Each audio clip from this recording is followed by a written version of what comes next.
Baik, di sini kami akan melakukan wawancara. Jadi sebelum itu izinkan kami untuk memperkenalkan diri.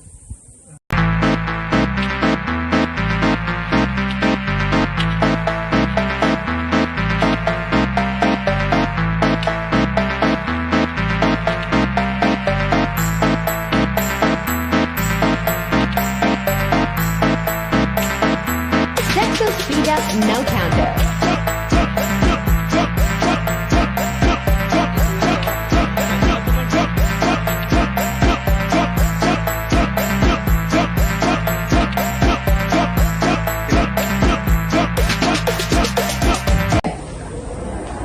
Baik, selamat pagi Bapak Ibu. Kami dari Universitas Putra Bangsa dari Prodi Pendidikan Informatika. Kesempatan kali ini kami ingin mewawancarai sedikit tentang implementasi kurikulum merdeka.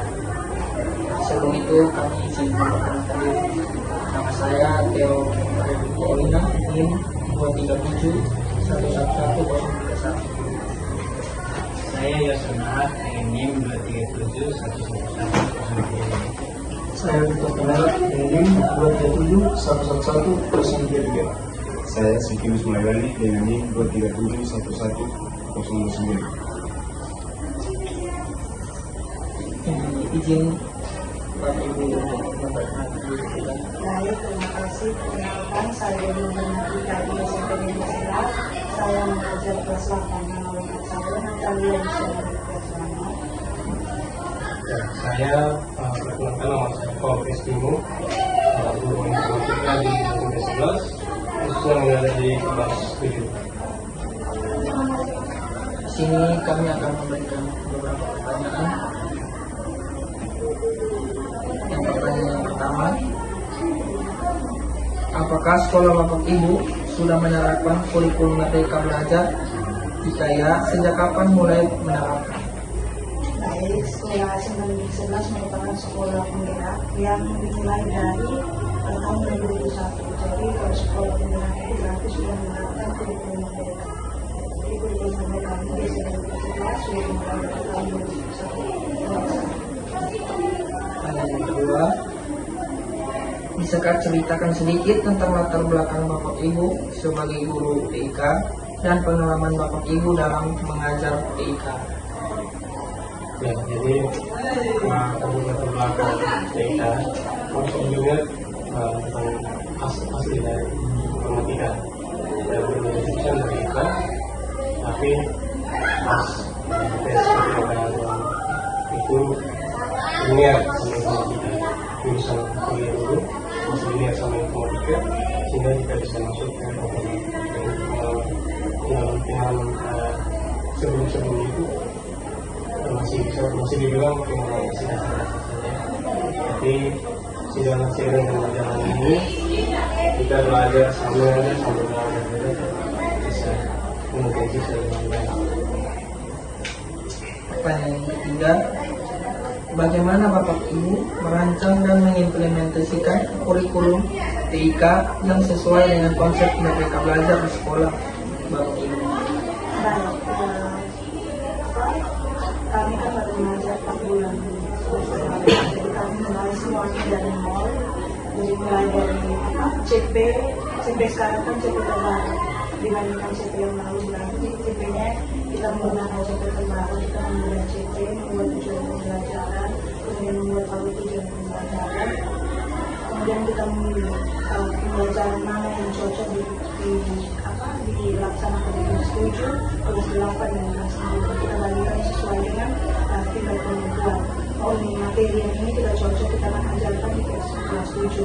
Materi yang ini kita cocok ajarkan di kelas 8 dan materi yang ini kita cocok ajarkan di kelas 9. Situ kita sebagai guru bekerja sama dengan BPT.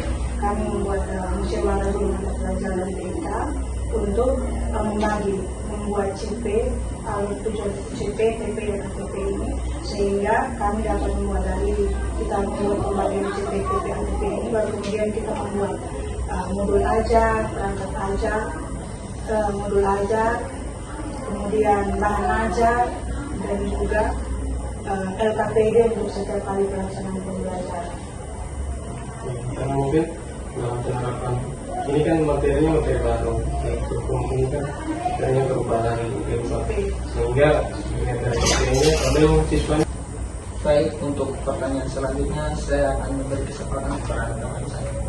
Oke, baik, untuk pertanyaan keempat, itu sumber dan referensi apa saja yang digunakan Bapak Ibu dalam merancang materi pembelajaran TIK? Baik, dalam merancang materi pembelajaran TIK, kita sebagai guru informatika berarti kita sudah bisa menggunakan yang AI itu hal yang biasa bagi kita. Tapi ingat, kalau kita pakai AI, kita harus menyesuaikan dengan kemampuan siswa. Kita tahu kemampuan siswa dalam kelas, jadi setelah kita menggunakan AI, kita sesuaikan dengan kemampuan siswa. Kita kolaborasikan dengan buku yang ada di buku materi pembelajaran. Karena di sini siswa mendapatkan buku dari sekolah kan. Jadi setiap siswa mendapatkan buku, jadi kita sesuaikan di antara CP, materi yang kita cari dari AI, kemudian kita sesuaikan juga dengan buku-buku yang ada, di sekolah. Tapi ingat, kita buat materi semua belajar tuh kita sesuaikan dengan kemampuan siswa yang kita sebelumnya telah buat di belajar. Oke, pertanyaan kelima, bagaimana pengalaman Bapak Ibu dalam mengajar dengan menggunakan kurikulum Merdeka dibandingkan dengan kurikulum sebelumnya?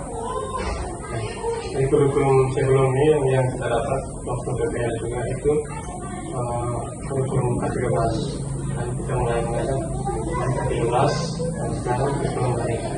Jadi kalau dengan keduanya ini masih dibilang ya masih agak tidak terlalu berbeda, tapi nampak untuk siswa lebih aktif itu ada di kurikulum mereka. Gitu ya. Kalau materi sebelumnya di kurikulum K13 yang sebelumnya mungkin materinya lebih luas. Kalau di kurikulum Merdeka langsung kita misalkan mengajar tentang validasi informasi. Nah, kita langsung validasi informasi materi satunya tentang kredibilitas, hanya kredibilitasnya sendiri. Jadi setiap materi itu benar-benar yang materinya luas tuh kita buat jadi benar-benar sempit begitu untuk siswa benar-benar bisa mengerti setiap kali satu pertemuan. Pertanyaan ke saya, Bu, apa saja kendala atau tantangan bagi Bapak Ibu dalam menerapkan kurikulum Merdeka belajar setelah khususnya dalam mengajar TIK? Kendala tantangan menerapkan kurikulum Merdeka. Di sini menerapkan kan dari gurunya kan. Kalau menerapkan sih, kalau kita mempersiapkan diri dengan baik, kita pasti akan menerapkan dengan baik. Jadi kita menyiapkan perangkat pembelajaran, LKPD dengan baik, modul ajar, kemudian bahan ajar. Kalau kita sudah mempersiapkan segalanya dengan baik, saat kita masuk ke kelas juga pasti akan kita melakukan pembelajaran dengan baik. Dan intinya adalah setiap pembelajaran itu refleksi. Jadi kalau kita masuk kelas, kita harus setelah kita melakukan pembelajaran, kita melakukan refleksi. Apa yang kita sudah buat dalam kelas, apakah pembelajaran yang kita buat menggunakan metode atau model pembelajaran ini cocok di dalam kelas, kita bisa lanjutkan. Kalau ada yang kurang gitu, kita bisa perbaiki. Di sini juga refleksi bukan hanya dari guru sendiri, tetapi dari siswa itu juga kita harus melakukan refleksi bersama. Yang khususnya pembelajaran TIK ya, kita secara umum tentang pembelajaran. Kalau khususnya dalam pembelajaran TIK, mungkin kita kan butuh sarana seperti laptop, internet, dan lain-lain. Di sekolah ini mungkin masih kurang sedikit, itu di jaringan internetnya yang masih kurang. Dan internet masih kurang, kemudian biasanya laptop juga masih kurang untuk siswa bisa belajar lebih banyak. Karena laptop itu mungkin penyediaan di sekolah, kita ada lab komputer, tapi kalau masih cuma siswa di setiap kelas itu masih lebih laptop yang ada, sehingga kadang-kadang jam pelajaran juga tidak mencukupi karena siswa harus bergantian shift untuk praktek dan lain-lain. Itu jadi salah satu kendala untuk kami di sekolah. Berikut, bagaimana Bapak dan Ibu mengatasi kendala atau tantangan dalam mengimplementasikan kurikulum Merdeka dalam pembelajaran TIK? itu sudah seperti kendala yang diberikan tadi kan. Nah, kita atasi dengan misalnya siswa yang tidak cukup laptop, kita menggunakan HP. Jadi kalau misalnya jaringan internetnya juga kurang, ya kita berikan solusi pribadi dari gurunya sendiri. Pertanyaan berikut, bisakah Bapak atau Ibu memberikan contoh konkret dari hasil positif yang telah dicapai dari hasil implementasi Merdeka Belajar dalam pembelajaran TK di sekolah ini? Baik, kalau dari saya siswa-siswa di sini dapat kalau kita kasih mereka laptop, menggunakan laptop, pembelajaran tentang Excel itu merupakan hal baru. Dalam kalau kita menggunakan, kita masuk kelas, kita bawa laptop saja, itu mereka sudah lihat praktek, dan mereka punya rasa ingin tahu yang tinggi. Jadi kalau saat kita membawa laptop, mereka punya motivasi belajar yang tinggi untuk mau mencari tahu.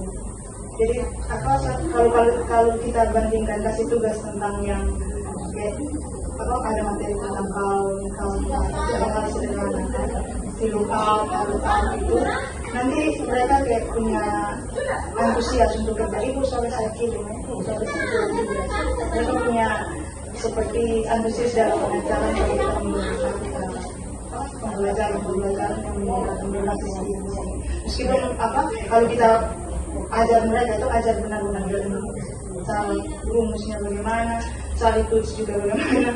Hanya kalau mereka sudah tahu, mereka punya antusias untuk mengerjakan tugas itu tinggi. Pertanyaan berikut, bisakah kami mendapatkan contoh modul ajar TK yang telah Bapak Ibu kembangkan sesuai dengan konsep Merdeka Belajar?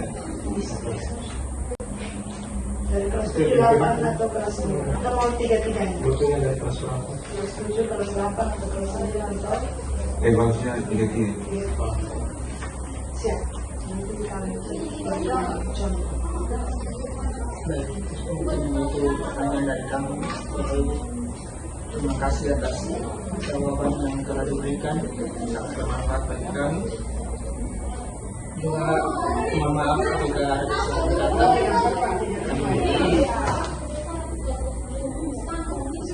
Sekian dari kami. Terima kasih.